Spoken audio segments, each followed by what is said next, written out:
শাহজালাল বিমানবন্দরে কার্গো ভিলেজে এখনো থেমে থেমে জ্বলছে আগুন, তদন্ত কমিটি গঠন, বিমান চলাচল স্বাভাবিক। ৬ শর্তে ৫% বাড়ি ভাড়া নির্ধারণ করে আদেশ জারি, এমপিওভুক্ত শিক্ষক কর্মচারীদের প্রত্যাখ্যান, ভুখা মিছিল আজ। তালিকায় না থাকায় শাপলা প্রতীক দেয়া যাচ্ছে না বললেন ইসি আনোয়ারুল, আবারও ইসিতে এনসিপির প্রতিনিধি দল।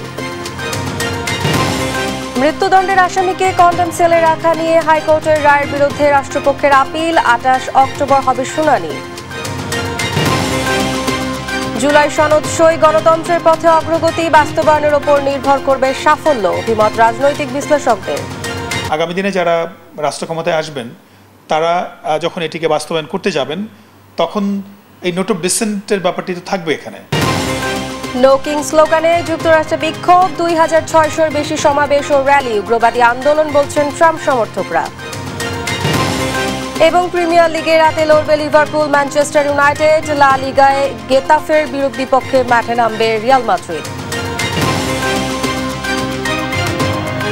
এই অবস্থায় পড়তে না চাইলে ব্যবহার করুন rainbow damp protector. Elastomeric emulsion থাকায় দেয়াল থাকে damp proof rainbow paints, colour of জয়।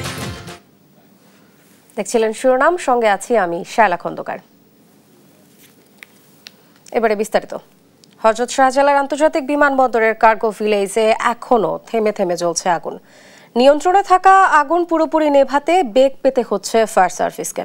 তাদের মতে বাতাস বেশি থাকায় আগুন নেভাতে বেশি সময় লেগেছে। তবে আগুন লাগার কারণ তাৎক্ষণিকভাবে কেউ জানাতে পারেনি। আগুনের সূত্রপাত, ক্ষয়ক্ষতি সম্পর্কে জানতে গঠন করা হয়েছে বেশ কয়েকটি তদন্ত কমিটি। ইউসুফ ভুইয়ার রিপোর্ট। প্রায় ৮ ঘন্টা পর হযরত শাহজালাল আন্তর্জাতিক বিমানবন্দরের কার্গো ভিলেজের আগুন নিয়ন্ত্রণে আসলেও পুরোপুরি নির্বাপনে বেগ পেতে হচ্ছে ফায়ার সার্ভিসকে। কিছুক্ষণ পর পর মাথাচাড়া দিয়ে উঠছে খণ্ড খণ্ড শিখা, সেই সঙ্গে কালো ধোঁয়া জানান দিচ্ছিল অগ্নি দুর্ঘটনার ভয়াবহতা। রাত প্রায় ৯টায় আগুন নিয়ন্ত্রণের ঘোষণা দেয় ফায়ার সার্ভিস। পরে ভেতরে প্রবেশ করে চালায় উদ্ধার কাজ। একে একে ফুটে উঠে ধ্বংসযজ্ঞ চিত্র। রাত 10টায় সার্বিক অবস্থা নিয়ে ব্রিফ করে ফায়ার সার্ভিসের মহাপরিচালক। জানান দুর্ঘটনাস্থলে বাতাসের বেগ বেশি থাকায় আগুন নেভাতে বেগ পেতে হয়েছে। তবে কেমিক্যাল জাতীয় কোনো পদার্থ ছিল কিনা তা জানা যাবে তদন্তের পর। বাতাস বেশি ছিল, ফলে দ্রুত যেহেতু খোলা জায়গায় যে এক্সপোজ যে আইটেমগুলো ছিল, শুকনো আইটেম, দ্রুত তাদের মধ্যে আগুন ছড়িয়ে গিয়েছে। আর আলটিমেটলি এই দাহ্য পদার্থের মধ্যে দিয়ে আমাদেরকে ফায়ার ফাইট করতে হবে। ফায়ার সার্ভিসের সহযোগী হিসেবে কাজ করা ভলান্টিয়াররা মধ্যরাতে ভেতর থেকে বের হয়ে বর্ণনা করেন ভেতরের পরিস্থিতি। প্রথম ধাপের আগুনগুলোতে হলো কাপড় চোপড় অথবা যেগুলো সরঞ্জামে ছিল, গিফট কর্নার ছিল। কিন্তু এখনকার যে আগুনগুলো আছে, ফায়ার ফাইটারদের এবং ফায়ার সার্ভিসের সবচেয়ে বড় সমস্যাটা যেটা হলো যেখানে কেমিক্যাল বেশি রয়েছিল। যেদিকে হচ্ছে আপনার কেমিক্যালগুলো যে অংশগুলোতে ছিল, এখন ওইগুলোতে আগুন আছে। আশা করা যায় এটা একটা সময় লিমিটে চলে আসবে। বেসামরিক বিমান চলাচল কর্তৃপক্ষ জানিয়েছে আপাতত সব উড়োজাহাজ নিরাপদ রয়েছে। তবে কিভাবে আগুনের সূত্রপাত তা এখনও জানতে পারেনি কর্তৃপক্ষ। ইতোমধ্যে কিভাবে আগুনের সূত্রপাত, কি পরিমাণ ক্ষয়ক্ষতি তা নির্ধারণে গঠন করা হয়েছে বিমান বাংলাদেশ এয়ারলাইন্স ও অর্থ মন্ত্রণালয়ের পৃথক 2টি তদন্ত কমিটি। ইউসুফ ভুইয়া, দেশ টিভি, ঢাকা। অনেকটাই স্বাভাবিক হয়েছে হযরত শাহজালাল আন্তর্জাতিক বিমানবন্দরের ফ্লাইট ওঠানামা। তবে অধিকাংশ ফ্লাইটই ছেড়েছে কয়েক ঘন্টার দেরিতে। বিমানবন্দরে নেমেও দীর্ঘ সময় অপেক্ষা করতে হয়েছে যাত্রীদের।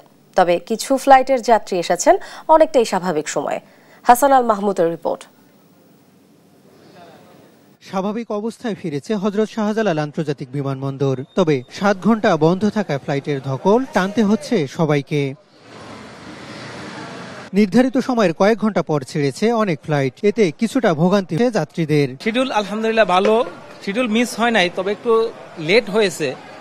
লেট হওয়ার কারণে একটু বিপর্যয় হয়েছে, বিদায়ী লেট হয়েছে। ল্যান্ড করার কথা ছিল 10টায়, সেখানে ল্যান্ড করছে 12টায়। সমস্যা আগুন লাগার কারণে 5 ঘন্টা লেট হয়েছে। 2:40 ফ্লাইট 7:30 ছাড়ছে। বিমানবন্দরে নেমেও অপেক্ষা করতে হয়েছে যাত্রীদের। বোর্ডিং পেতে হয়তো 1 ঘন্টা 2 ঘন্টা, আমরা তো ভিতরে ছিলাম, জানি না কি বাইরে ছিল। পরে নামাইছে 1 ঘন্টা ওয়েটিং করেছি আমরা প্লেনের ভিতরে। গাড়ির ভিতরে ঝামেলা হয়েছে, কোনো ঝামেলা হয়েছে না, হয়েছে দেরি হয়েছে, গাড়িটা ছাড়তেই দেরি হয়েছে। ভিন্ন অভিজ্ঞতাও আছে অনেক যাত্রীর। সঠিক সময়ে ফ্লাইট ছাড়া ইমিগ্রেশন সহ সবকিছু স্বাভাবিক ছিল বলে জানান অনেকেই। ঠিকভাবেই ছাড়ছে, সুস্থভাবেই আইছে, ঝামেলা হয়নি। এমনিতে মানে এখানে লেট হয় সে যেটুকু। আমার এই ভাই আসছে ইউরোপ থেকে, ওনারও সমস্যা হয় নাই। আমার কোনো সমস্যা হয় নাই, না ঠিক 7টার দিকে আসার কথা ছিল। আগুনের ভয়াবহতার সাক্ষী এয়ারপোর্টের কার্গো ভিলেজ, এখনো থেকেই উঠছে ধোঁয়া। হাসান আল মাহমুদ, দেশ টিভি, ঢাকা। হযরত শাহজালাল আন্তর্জাতিক বিমানবন্দরের ফ্লাইট চলমানে বর্তমানে স্বাভাবিক হয়ে আসছে বলে জানিয়েছেন বিমানবন্দর executive director SM Rakib Samad.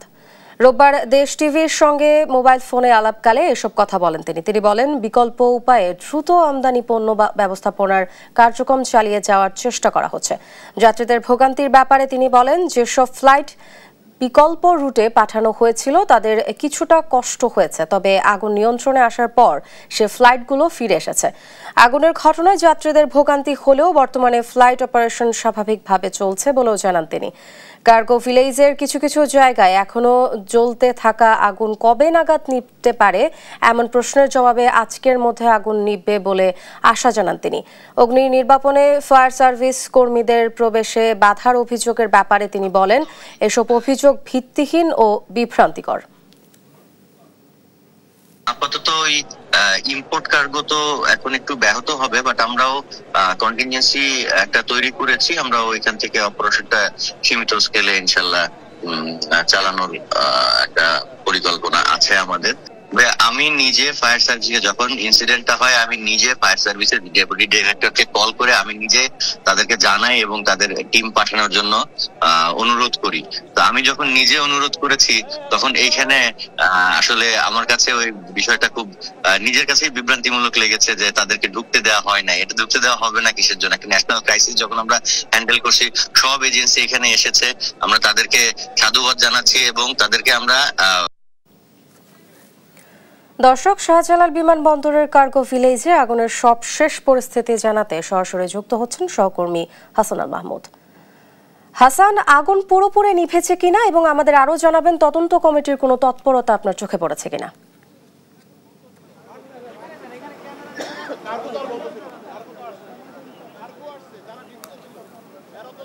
পারবন, আপনাকে ধন্যবাদ। আমরা এয়ারপোর্টের সামনে রয়েছি, যেখানে আমদানি রপ্তানি করা হয় সেই কার্গো কমপ্লেক্সে। এখন পর্যন্ত আগুন নির্বাপনের যে তথ্য আপনাকে একটু দাঁড়িয়ে রেখে, পুরোপুরি আগুন নিয়ন্ত্রণ আছে, কিন্তু ভিতরে এখন পর্যন্ত আমরা দেখতে পাচ্ছি যে কিছুক্ষণ পরপরই থেমে কিন্তু আগুনের ধোঁয়া আমরা দেখতে পাচ্ছি এবং ফায়ার সার্ভিসের কর্মীরা এখন পর্যন্ত সে ভিতরে আপ্রাণ যে তাদের চেষ্টা সেটি কিন্তু চালিয়ে যাচ্ছেন এবং সেটি কিন্তু পুরোপুরি এখন পর্যন্ত নির্বাপন করা সম্ভব হয়নি। এবং গতকালকে যে অগ্নি দুর্ঘটনা ঘটেছে সেটিতে যে ক্ষতি সেটি কিন্তু এখন পর্যন্ত কোনোভাবেই নিরূপণ করা সম্ভব হয়নি। এবং আমরা দেখছিলাম যে বিভিন্ন ব্যবসায়ী যারা এখানে তাদের পণ্যগুলো ছিল, সেই সব পণ্যের যারা মালিক তারা কিন্তু এখানে এসেছেন এবং তারা এখন বলছেন যে কি পরিমাণ যে ক্ষতি হবে সেটি কিন্তু এখনো বলা যায় না। প্রত্যেকেরই বিপুল পরিমাণ এখানে সম্পদ ছিল, বিশেষ করে গার্মেন্ট পণ্য, ওষুধ শিল্পের জন্য নানা ধরনের কেমিক্যাল, নানা ধরনের পণ্য সেগুলো ছিল। একই সাথে বিভিন্ন প্রসাধনিক, কাপড়, নানা ধরনের পণ্য কিন্তু এখানে ছিল। সেসব পণ্য কিন্তু এখান থেকে সম্পূর্ণ জলে পুড়ে গিয়েছে এবং সবচেয়ে ভারী যন্ত্রপাতির মধ্যে ছিল ধরে মোবাইল বা মোবাইল অ্যাক্সেসরিজ, যেসব পণ্য সামগ্রী সেগুলোও কিন্তু আমদানি রপ্তানি এই দিক থেকেই হতো। ফলে এর যে ক্ষতি সেটি কিন্তু এখন পর্যন্ত কোনোভাবেই আসলে নিরূপণ করা সম্ভব হয়নি। যদিও ইতিমধ্যে কয়েকটি তদন্ত কমিটি গঠন করেছে সরকারের পক্ষ থেকে, সেসব কমিটি হয়তো কিছুক্ষণ পরেই এই জায়গাগুলোতে তারা তদন্ত করবেন যে আসলে কত পরিমাণ মালামাল গত কয়েকদিন এসেছে, কতটা এখান থেকে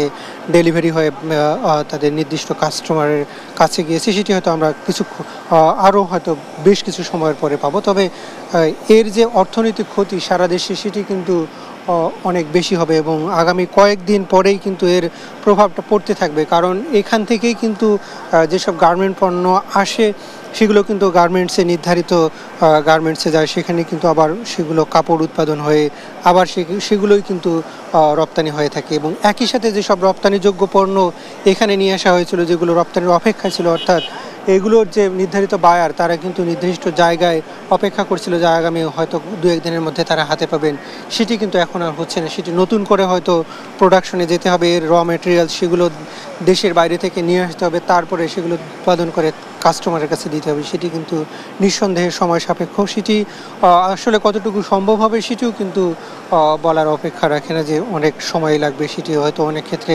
সম্ভবও হবে না।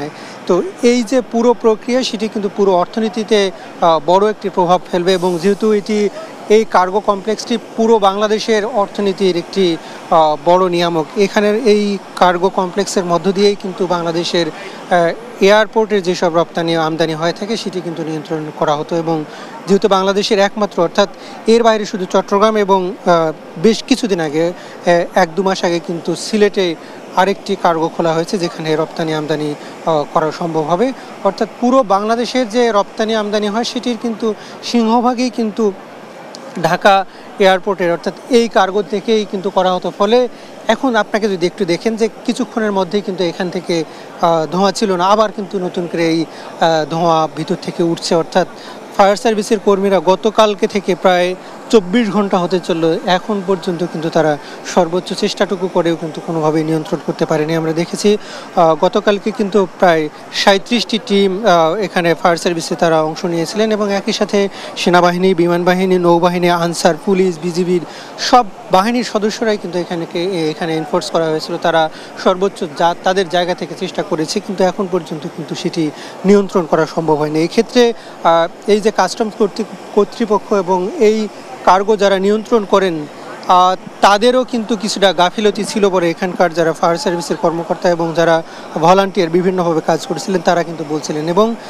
এটি কিন্তু পুরো রপ্তানি আমদানিকে একদম থমকে দিয়েছে। এখন পর্যন্ত নতুন করে যেসব পণ্য রপ্তানির যোগ্য বিভিন্ন কারখানায় তৈরি হয়েছে সেগুলোও কিন্তু এখানে নিয়ে আসা সম্ভব হয়নি, কারণ এখন পর্যন্ত কিন্তু পুরো এলাকাটি সচল করা সম্ভব হয়নি। পুরো এলাকায় কিন্তু এখন পর্যন্ত থেকে আগুন জ্বলছে। ফলে এর যে অর্থনৈতিক প্রভাব আগামী 2-1 দিনের মধ্যে পড়তে শুরু করবে, এবং এটি অন্তত 6 থেকে 7 মাস পর্যন্ত অব্যাহত থাকবে। এবং এর প্রভাবে আসলে দ্রব্যমূল্য কী হবে সেটাও কিন্তু এখন পর্যন্ত বলা যাচ্ছে না। তো এই ছিল আমার কাছে এখান থেকে সবশেষ পরিস্থিতি। পার্বণ।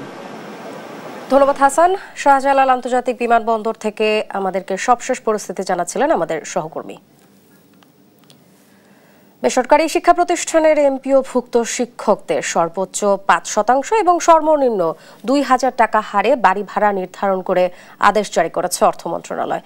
রোববার অর্থ বিভাগের প্রবিধি অনুবিভাগের উপসচিব মরিয়ম মিতুর সই করা এই প্রজ্ঞাপনে 6টি শর্ত জুড়ে দিয়েছে সরকার। এতে বলা হয়, সরকারের বিদ্যমান বাজেটের সীমাবদ্ধতা বিবেচনায় নিয়ে বাড়ি ভাড়া ভাতা মূল বেতনের 5% হারে, যা সর্বনিম্ন 2000 টাকা করা হলো। এই আদেশ নভেম্বর মাস থেকে কার্যকর হবে। প্রজ্ঞাপনে শিক্ষকদের এই বাড়ি ভাড়া প্রদানে পরবর্তী জাতীয় বেতন স্কেল অনুসারে সমন্বয় করা, এমপিও সম্পর্কিত নীতিমালা অনুসরণ সহ 6টি শর্ত উল্লেখ করা হয়েছে। এদিকে 5% বাড়ি ভাড়া নির্ধারণ করে অর্থ মন্ত্রণালয়ের প্রজ্ঞাপন প্রত্যাখ্যান করেছে আন্দোলনরত শিক্ষক কর্মচারীরা।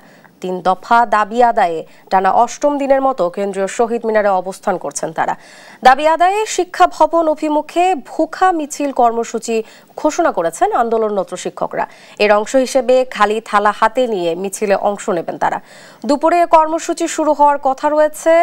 20% বাড়ি ভাড়া, 1500 টাকা চিকিৎসা ভাতা ও 75% উৎসব ভাতার দাবিতে গেল রোববার থেকে আন্দোলন কর্মসূচি পালন করছেন শিক্ষক কর্মচারীরা।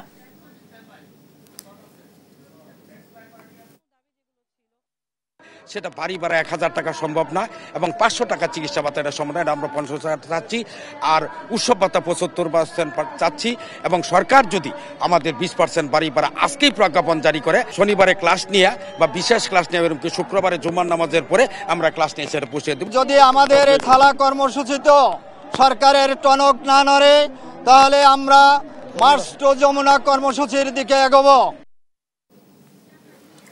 দর্শক, শিক্ষকদের আন্দোলনের খবর জানাতে সরাসরি যুক্ত হচ্ছেন সহকর্মী তন্দ্রতারণ্য। চন্দ্রা, সরকারি প্রজ্ঞাপন নিয়ে কি বলছেন শিক্ষক কর্মচারীরা? কখন শুরু হবে ভুখা মিছিল?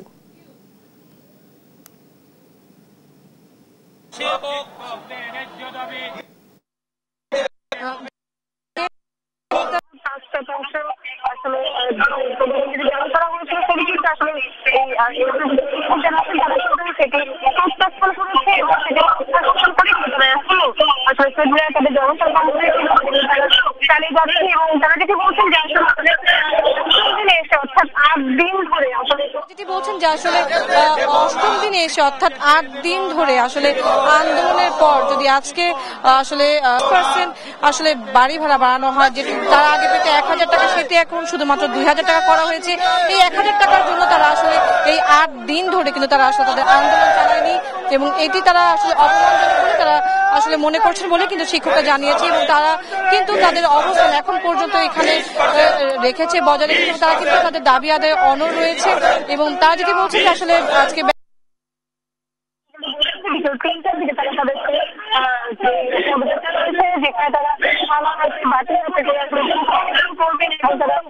যেখানে তারা থালা হাতে বাটি হাতে করে আসলে ভুখা মিছিল করবেন এবং তারা শিক্ষা ভবনের দিকে বিকেল 3টার দিকে সেটি করবেন বলে তারা জানিয়েছেন।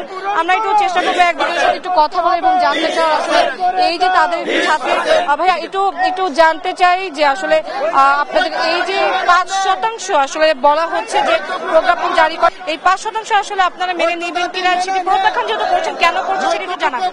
ধন্যবাদ দেশ টিভি সাংবাদিক বন্ধুকে। আসলে আমরা 5%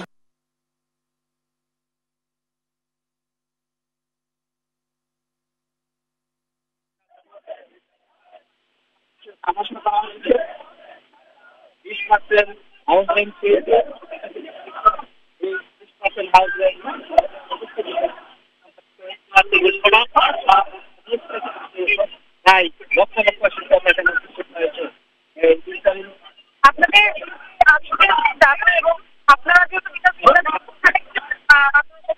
দিকে যাবেন, এরপরে যদি দাবি না মানা হয় সেক্ষেত্রে আসলে কি করবেন? আমরা এইভাবে যে আমাদের নেতৃত্ব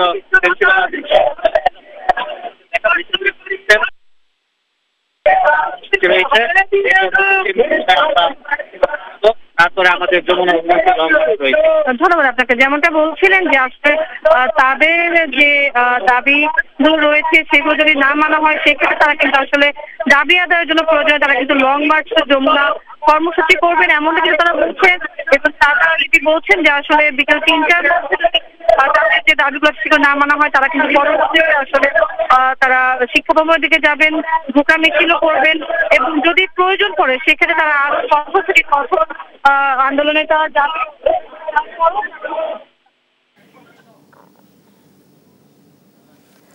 ধন্যবাদ চন্দ্রা।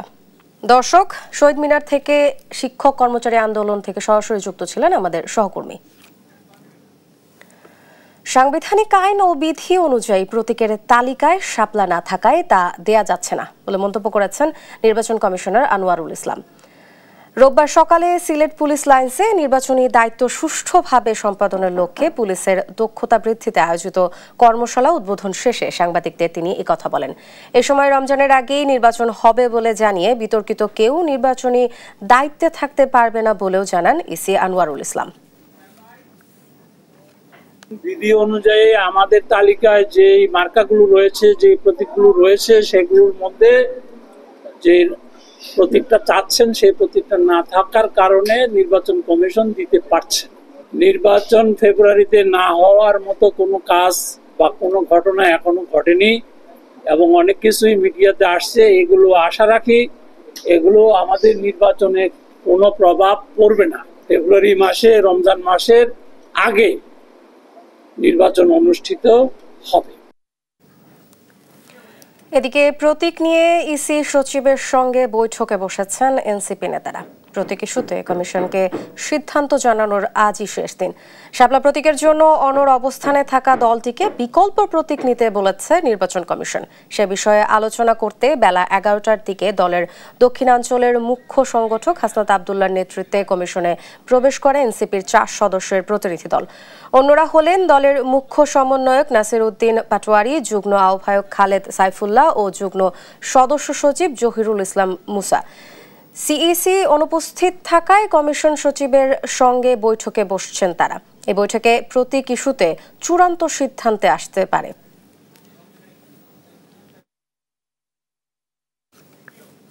ইসির সঙ্গে এনসিপির বৈঠকের বিষয়ে জানাতে সরাসরি যুক্ত হচ্ছেন সহকর্মী জুনায়েদ আল হাবিব। জুনায়েদ, বৈঠকের কোনো তথ্য পেয়েছেন কিনা তা আমাদের জানাবেন।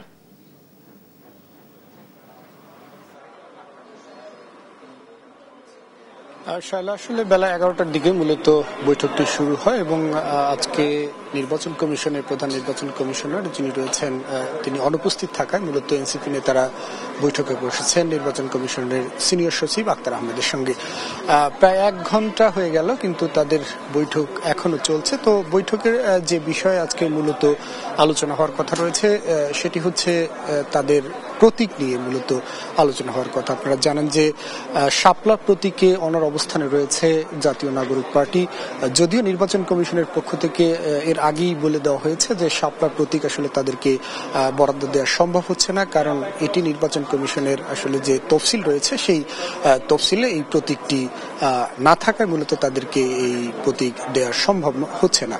তো এক্ষেত্রে মূলত নির্বাচন কমিশন বেশ কিছুদিন আগে এনসিপি নেতাদের আসলে চিঠি দিয়েছিল এবং সেই চিঠিতে বলা হয়েছে আজকে 19 তারিখের মধ্যে নতুন প্রতীকের জন্য তারা আবেদন না করলে নির্বাচন কমিশনের পক্ষ থেকে একটি প্রতীক দিয়ে তাদের দলের নিবন্ধন দেওয়া হবে এবং সেই আলোচনার জন্যই আজকে শেষ দিন যেহেতু তাই এই নির্বাচন কমিশনে এসেছেন এনসিপি নেতারা। মূলত এখানে নেতৃত্বে রয়েছেন এনসিপির মুখ্য সংগঠক হাসনাত আব্দুল্লাহ এবং তার নেতৃত্বে 4 সদস্যের প্রতিনিধি দল তারা এই বৈঠকে অংশ নিয়েছেন। তো বৈঠক শেষে মূলত আসলে এনসিপি নেতারা গণমাধ্যমের সাথে কথা বলবেন এবং তখনই আমরা আসলে জানতে পারবো প্রতীকের বিষয়ে আসলে কি সিদ্ধান্ত হয়েছে, নির্বাচন কমিশন তাদের সিদ্ধান্ত থেকে সরে এসেছেন কিনা বা শাপলা প্রতীক দেওয়ার ক্ষেত্রে কোনো ধরনের সমঝোতা এসেছেন কিনা, অথবা এনসিপি নেতারা তাদের যে পূর্বের অবস্থান শাপলা প্রতীক ছাড়া তারা দলের নিবন্ধন গ্রহণ করবেন না সেই অবস্থান থেকে তারা সরে এসেছেন কিনা, সেই সিদ্ধান্তটি মূলত আসলে আমরা জানতে পারবো তাদের বৈঠক শেষে এবং তখনই হয়তো আমরা আপনাদেরকে আজকের বৈঠকের মূল যে সিদ্ধান্ত সেটি জানিয়ে দিতে পারবো। তো এখন পর্যন্ত এই ছিল নির্বাচন কমিশন থেকে আমার কাছে সবশেষ। ধন্যবাদ হাবিব। দর্শক, ইসি এবং এনসিপির বৈঠকের সবশেষ জানাচ্ছিলেন আমাদের সহকর্মী।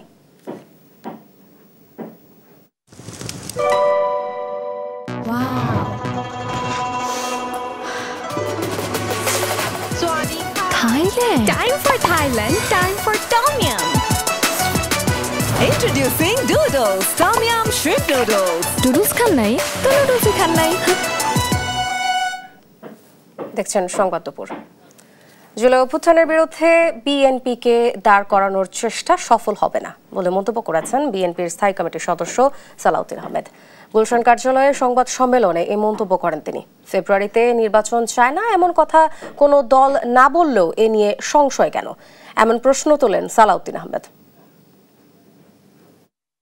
বিএনপিকে জুলাই গণ অভ্যুত্থানের বিপরীতে দাঁড় করানোর যে কোনো অপচেষ্টা আমার মনে হয় সফল হবে না। এখন পর্যন্ত কোন রাজনৈতিক দল কি বলেছে ফেব্রুয়ারিতে নির্বাচন চায় না?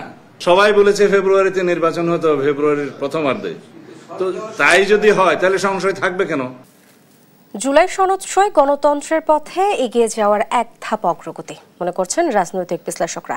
তাদের মতে সরকার এবং রাজনৈতিক দলগুলো কতটা পূরণ করবে তার উপরই নির্ভর করবে এই অঙ্গীকারনামার সার্থকতা। তা না হলে এটি নিছক কাগজে দলিল হয়েই থাকবে। কারো কারো মতে এই সনদ সার্বজনীন না হওয়ায় পরবর্তীতে বাস্তবায়নেও জটিলতা তৈরি হবে। জাতীয় নাগরিক পার্টি সহ 6টি রাজনৈতিক দলের সই না করা হতাশাজনক বলে মন্তব্য করেন বিশ্লেষকরা। মুক্তা মাহমুদের প্রতিবেদন। জুলাই সনদ নিয়ে রাজনৈতিক দলগুলোর দাবি পাল্টা দাবি, সেই সঙ্গে ঐকমত্য কমিশনের সংলাপ।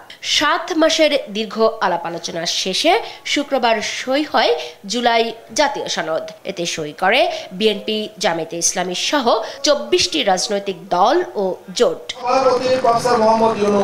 বিশ্লেষকরা বলছেন আগামীতে দেশ কতটা গণতান্ত্রিক ধারায় এগিয়ে নেওয়া হবে তার ওপরই নির্ভর করছে জুলাই সনদের সাফল্য। ফেব্রুয়ারিতে যে নির্বাচন হওয়ার কথা সেই নির্বাচনটি সবার অংশগ্রহণে হবে কিনা এটা একটি প্রশ্ন। সব রাজনৈতিক দলের মধ্যে পারস্পরিক যে আস্থার সম্পর্ক থাকার কথা, নির্বাচন বা গণতন্ত্রের পরিচালনার ক্ষেত্রে সেটি থাকবে কিনা এই প্রশ্নগুলো তো আছে। তো আমাদের কথা ও কাজে মিলটা খুব জরুরি। রাজনৈতিক নেতৃত্ব যদি এটি নিশ্চিত করতে পারেন তাহলে হয়তো বাংলাদেশ যে নতুন বাংলাদেশের স্বপ্নের কথা বলা হচ্ছে সেটি বাস্তবায়ন সম্ভব হবে। ঐকমত্য কমিশনের সংলাপে অংশ নেয়া জাতীয় নাগরিক পার্টি সহ 6টি রাজনৈতিক দলের সনদে সই না করা সরকারের ওপর অনাস্থা বা চাপ হিসেবে দেখছেন তারা। এনসিপিকে বাদ দিয়ে এটা করাটা আমার কাছে মনে হয়েছে যে হয়তোবা আমরা সেই ঐকমত্যে পৌঁছানোর দ্বার প্রান্তে এসেও আমরা সেটা করতে, এটা আমি আশা করি তারাও এটা উপলব্ধি করে আগামীতে তাদের সহযোগিতা এটাতে থাকলে এটা আমরা উপকৃত হব।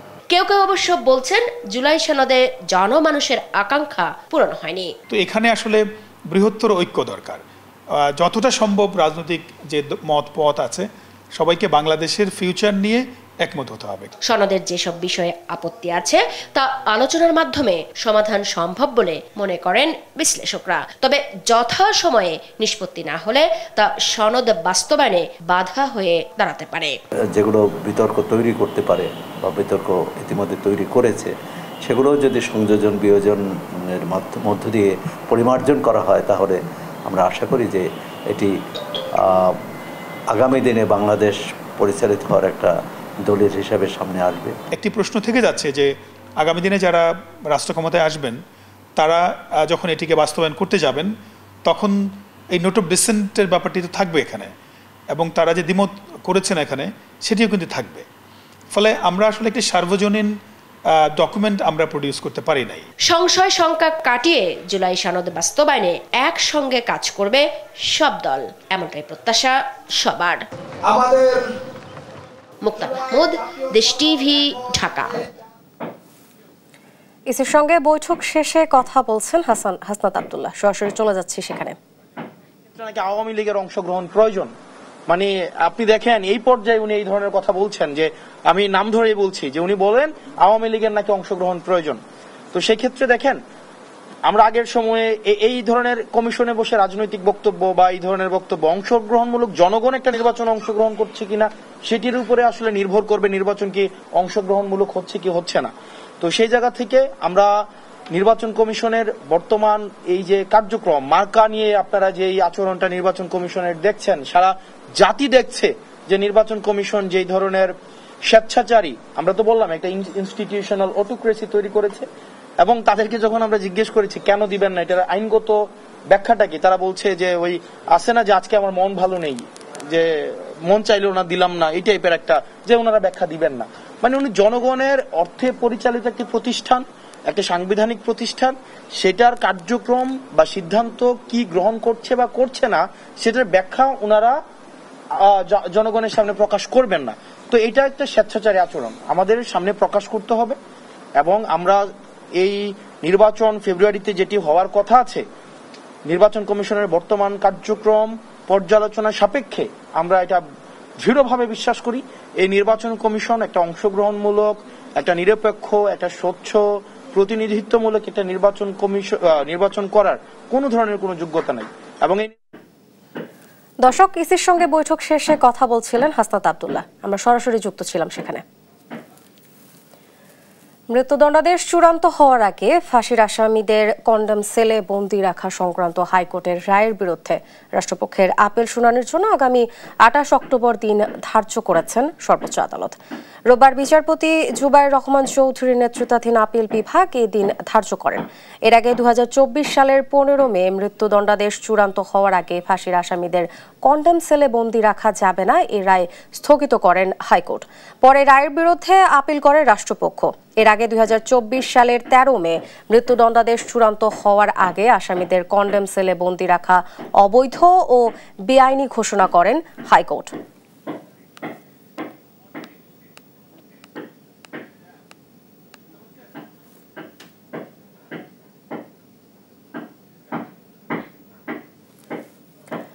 মেট্রো রেল চলাচলের সময় 1 ঘন্টা বেড়েছে। নতুন সূচিতে রোববার সকাল 6:30টায় উত্তরা স্টেশন থেকে মতিঝিল অভিমুখে ছেড়ে যায়। আর উত্তরা অভিমুখে মতিঝিল স্টেশন থেকে প্রথম ট্রেন ছেড়েছে 7:15 আর উত্তরা উত্তর স্টেশন থেকে সবশেষ রাত 9:30 এবং মতিঝিল থেকে রাত 10:10 শেষ মেট্রো ছেড়ে যাবে। তবে শুক্রবার মেট্রো রেল চলবে আগের সময়সূচিতেই।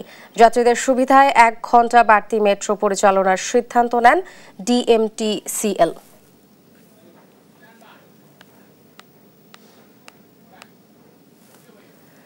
দেশের প্রধান সমুদ্র বন্দর চট্টগ্রামে পণ্যবাহী গাড়ির গেট পাস ফি বৃদ্ধিতে অচল অবস্থা তৈরি হয়েছে।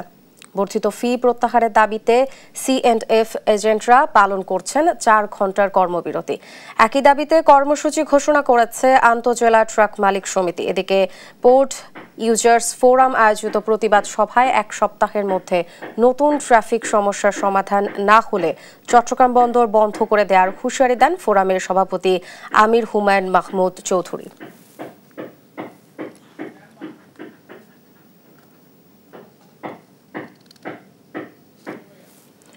ওমান দুর্ঘটনায় নিহত 7 বাংলাদেশের মরদেহ তাদের নিজ বাড়ি সন্দ্বীপে পৌঁছেছে। শনিবার রাত 9টায় ওমান থেকে সরাসরি ফ্লাইটে চট্টগ্রাম শাহ আমানত বিমানবন্দরে পৌঁছেছে মরদেহগুলো। নিহতদের স্বজনরা জানান, গেল 8 অক্টোবর ওমানের দুকুম সিদ্রা এলাকায় ভয়াবহ সড়ক দুর্ঘটনায় সন্দ্বীপের সারিকাইত ইউনিয়নের 7 প্রবাসী নিহত হন। নিহতরা সবাই সাগরে মাছ ধরার কাজে নিয়োজিত ছিলেন। কাজ শেষে ফেরার পথে তাদের গাড়িকে বিপরীত দিক থেকে আসা একটি দ্রুত গতির গাড়ি ধাক্কা দিলে ঘটনাস্থলে 7 জন প্রাণ হারান। নিহতরা হলেন মোহাম্মদ আমিন সওদাগর, আরজু মোহাম্মদ বাবলু, শাহাবুদ্দিন, মোহাম্মদ রকি ও জুয়েল। রোববার সকালে নিহতদের মরদেহ এলাকায় পৌঁছালে পরিবার ও এলাকাবাসীর আহাজারিতে ভারী হয়ে ওঠে পুরো অঞ্চল।